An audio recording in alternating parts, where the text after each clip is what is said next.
Baiklah, Assalamualaikum warahmatullahi wabarakatuh. Perkenalkan, saya Novanda Dwadiri Saputra, NIM E3419091. Di sini saya perwakilan dari kelompok 9 dari kelas SC mata kuliah pengantar manajemen hari Sabtu pagi. Kami dari kelompok 9 di sini berkesempatan untuk memaparkan materi dan juga studi kasus mengenai pengambilan keputusan sebagai kegiatan manajerial. Namun sebelum kita masuk ke materi, ada baiknya kita berkenalan terlebih dahulu. Kita akan masuk ke poin yang pertama, yaitu proses pengambilan keputusan. Seperti yang kita ketahui, setiap manusia pasti dihadapkan pada pembuatan keputusan, tak terkecuali di dalam lingkup organisasi. Manajer seringkali disebut sebagai pembuat keputusan. Manajer di seluruh tingkatan dan tentunya pada semua organisasi pasti harus membuat keputusan dari berbagai alternatif pilihan. Nah, dalam proses pengambilan keputusan ada beberapa hal yang perlu diperhatikan. Yang pertama ada identifikasi permasalahan, identifikasi kriteria, alokasi bobot untuk setiap kriteria, penyusunan alternatif, analisis alternatif, pemilihan sebuah alternatif, dan juga implementasi alternatif serta evaluasi efektivitas alternatif. Ada beberapa perspektif nih dalam pembuatan keputusan. Yang pertama yaitu harus rasional atau rasionalitas, kemudian rasionalitas terbatas, peran intuisi, dan juga yang keempat ada peran manajemen berbasis bukti. Baiklah, kita masuk ke poin yang pertama yaitu rasionalitas. Setiap manajer membuat pilihan yang konsisten dan harus memaksimalkan nilai dengan kendala tertentu. Dalam mengambil keputusan kita asumsikan bahwa harus rasional, objektif, dan logis, dan tentunya harus memiliki sasaran yang jelas dan tertentu. Selain itu, dalam memilih alternatif yang memaksimalkan hasil untuk kepentingan organisasi, bukan hanya kepentingan pribadi. Kemudian poin yang kedua yaitu rasionalitas terbatas. Manajer membuat keputusan secara rasional tetapi terbatas kemampuannya. Nah, dalam hal ini maksud dari terbatas kemampuannya itu yaitu dalam hal menggali informasi. Nah, dalam pembuatan keputusan ini dipengaruhi oleh budaya organisasi, politik internal, pertimbangan kekuasaan, dan fenomena yang disebut eskalasi komitmen. Apa sih eskalasi komitmen? Jadi eskalasi komitmen ini adalah peningkatan atau kelanjutan komitmen terhadap keputusan sebelum walaupun ada bukti bahwa keputusan itu mungkin keliru. Untuk yang ketiga yaitu peran intuisi.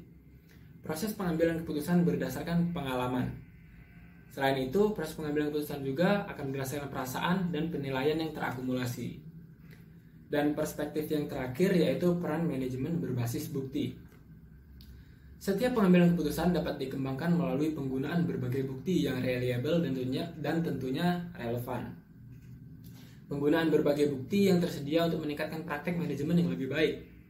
Dan juga untuk elemen penting seperti keahlian pengambilan keputusan, bukti eksternal yang dievaluasi oleh pengambil keputusan, opini, preferensi, nilai-nilai, faktor internal organisasi berupa konteks lingkungan, dan juga anggota organisasi. Tipe-tipe keputusan sendiri terbagi menjadi dua, yaitu yang pertama ada permasalahan terstruktur dan keputusan terprogram.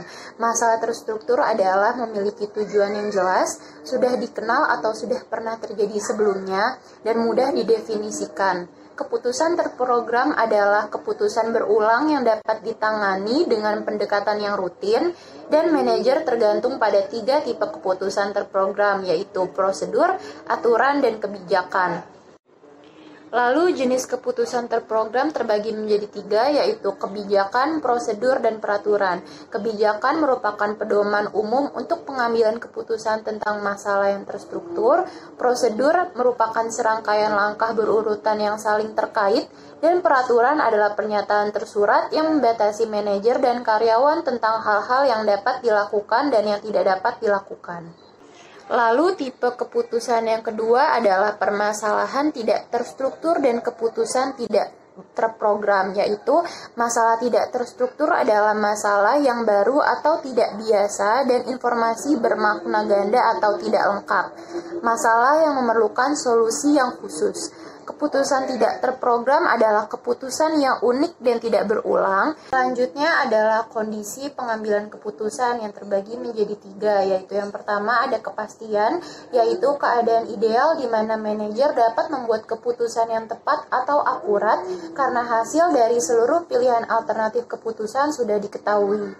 Yang kedua ada risiko, yaitu sebuah situasi di mana manajer mampu memperkirakan kemungkinan hasil tertentu dari pilihan alternatif keputusan tertentu. Dan yang ketiga ada ketidakpastian, yaitu situasi di mana pengambil keputusan tidak memiliki perkiraan kemungkinan yang pasti. Selanjutnya ada gaya dan tipe pengambilan keputusan. Yang pertama ada dimensi pengumpulan keputusan dengan cara berpikir, yaitu terbagi menjadi 2, yaitu ada rasional, logis, dan konsisten, dan juga intuitif, kreatif, dan unik.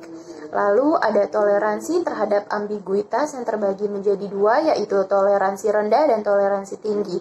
Toleransi rendah membutuhkan konsistensi dan keteraturan, Lalu ada tipe pengambilan keputusan yang terbagi menjadi 4. Yang pertama ada mengarahkan, yaitu menggunakan informasi minimal dan mempertimbangkan sedikit alternatif.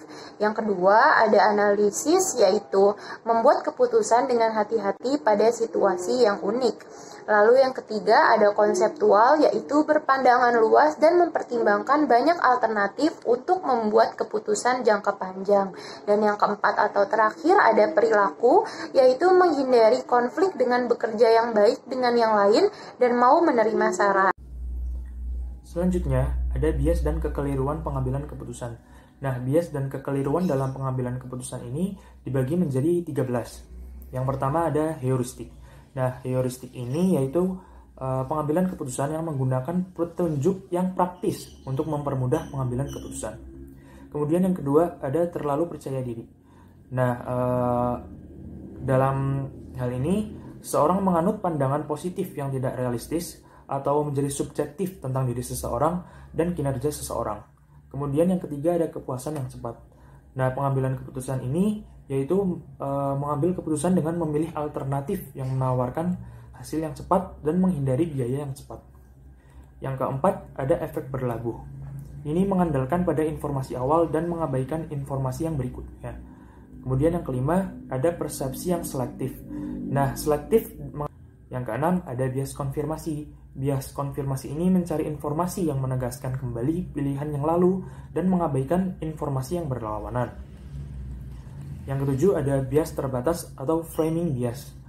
Nah, bias ini yaitu memilih dan menggarisbawahi aspek tertentu dari suatu keadaan dengan mengabaikan aspek yang lain. Yang kedelapan ada bias ketersediaan, availability bias.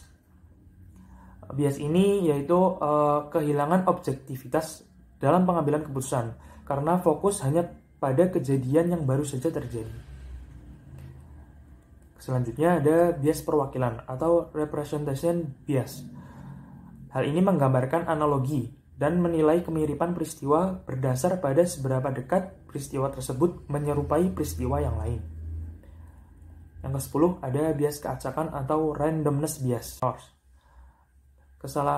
Bias ini yaitu lupa bahwa tindakan yang sekarang tidak dapat mempengaruhi kejadian yang lalu dan hanya berhubungan dengan konsekuensi di masa depan. Yang ke-12 ada bias mandiri atau self-serving bias. Ini menghargai kesuksesan mereka secara cepat dan menyalahkan pada faktor luar untuk kegagalan. Jadi mereka tidak berintrospeksi diri dalam melihat kesalahan. Kemudian yang ke-13 ada peninjauan ke belakang atau hindsight bias. Kesalahan ini meyakini bahwa suatu kejadian dapat diramalkan jika hasil aktual diketahui. Kemudian tren pengambilan keputusan.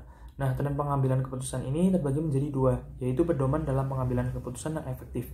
Meliputi memahami perbedaan budaya yang ada, mengetahui waktu pengambilan keputusan yang tepat, serta menggunakan proses pengambilan keputusan yang efektif. Kebiasaan organisasi yang handal. Nah, kebiasaan organisasi yang handal ini meliputi tidak terlena kesuksesan yang telah dicapai. Kemudian selalu unggul dalam keahlian, segera mencari solusi dari kondisi yang tidak diinginkan, menanamkan kompleksitas, serta antisipasi, khususnya antisipasi keterbatasan yang dimiliki. Selanjutnya yaitu studi kasus pengambilan keputusan. Studi kasus yang diambil yaitu mengenai perusahaan Anheuser-Busch, yaitu perusahaan multinasional yang bergerak di beberapa bidang, utamanya sebagai perusahaan penghasil bir, baik secara lokal maupun internasional. Produk bir yang diproduksi menduduki peringkat nomor 1 di Amerika dengan jumlah pendapatan rata-rata $15 juta per tahun.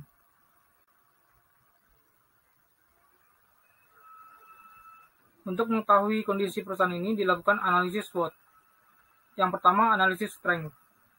Hasil analisis ini menunjukkan bahwa perusahaan ini memiliki kekuatan, yaitu pada kapitalisasi pasar yang besar, brand yang cukup kuat, minuman bir yang sudah membudaya di Amerika, produk merek internasional, dan memiliki pabrik pengemasan kaleng. Analisis kedua yaitu weakness. Hasil analisis weakness menunjukkan bahwa perusahaan ini memiliki kelemahan, yaitu pada manajemen yang tidak fokus dengan diversifikasi produk dan jasa yang tidak langsung seperti tempat hiburan dan bir, struktur organisasi yang lebih panjang, dan lemahnya inovasi produk. Analisis ketiga yaitu opportunity. Hasil analisis opportunity menunjukkan bahwa perusahaan ini memiliki peluang dalam diversifikasi produk dengan melihat tren perubahan di lingkungan dari bir ke anggur dan memperkuat pasar di negara-negara yang sedang berkembang. Yang terakhir yaitu analisis trade. Hasil analisis ini menunjukkan bahwa perusahaan ini memiliki ancaman, yaitu pada perubahan selera masyarakat dari minuman beralkohol ke minuman yang lebih sehat. Yang kedua, masuknya merek baru dengan segmen pasar tertentu seperti wanita. Yang ketiga, berkembangnya bir dengan rasa buah yang semakin digemari akan menyebabkan berpindahnya konsumen loyal.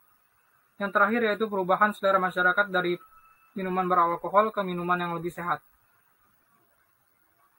Untuk menjalankan analisis SWOT tersebut, perusahaan mencoba untuk melakukan berbagai strategi. Yang pertama adalah strategi di antara kekuatan dan kelemahan perusahaan. Di sini perusahaan mencoba untuk menyeimbangkan di antara keduanya. Strategi yang dapat dilakukan yang pertama adalah perusahaan di sini fokus strategi untuk menjaga kapitalisasi pasar yang cukup besar. Yang kedua, perusahaan di sini mencoba untuk merampukan struktur dari perusahaan dengan cara memerger usaha yang saling mendukung. Contohnya adalah bir dan pengalengan yang dibawahi oleh seorang CEO. Yang ketiga, perusahaan di sini meningkatkan pendapatan jangka panjang melalui kegiatan promosi, entah itu promosi secara langsung kepada konsumen maupun promosi melalui sosial media. Yang keempat, perusahaan di sini memiliki karyawan yang cukup besar dan dapat menjadi kekuatan jika Baik, selanjutnya di sini adalah strategi mengenai peluang dan ancaman yang terdapat di sebuah perusahaan. Perusahaan di sini memutuskan untuk membuat produk baru untuk menjaga loyalitas dari merek yang telah dimiliki sebelumnya. Yang kedua, perusahaan menargetkan sasaran untuk target pasar baru. Dan yang ketiga, perusahaan mencoba untuk menguatkan pasar internasional pada negara yang baru berkembang. Oke, selanjutnya di sini, sebelum menetapkan sebuah strategi, perusahaan di sini menetapkan sebuah acuan menjadi landasan dari strategi tersebut. Acuannya bisa terlihat pada tabel dan pada gambar di samping, menunjukkan bahwa total laba bersih yang dihasilkan perusahaan, yaitu 91%-nya berasal dari penjualan bir, 6%-nya dari hiburan, dan 3% berasal dari usaha pengalengan. Itulah acuan dari strategi yang telah ditetapkan oleh perusahaan. Baik, selanjutnya di sini adalah pilihan strategi yang dapat diambil oleh perusahaan tersebut. Nah, ada 4 kategori. Yang pertama itu adalah kategori dihilangkan, yang kedua adalah ditingkatkan, yang ketiga adalah dipertahankan, dan yang keempat adalah dikurangi, melihat dari strategi-strategi dan acuan serta analisis SWOT yang telah ditetapkan. Yang pertama, yang perlu dihilangkan menurut perusahaan itu sendiri adalah bisnis yang tidak ekivalen dengan inti bisnis atau core bisnis yang dimiliki oleh perusahaan. Yang kedua, untuk ditingkatkan kembali, melihat dari evaluasi-evaluasi sebelumnya itu, yang pertama adalah penjualan pasar luar negeri, yang kedua adalah mengenai produk.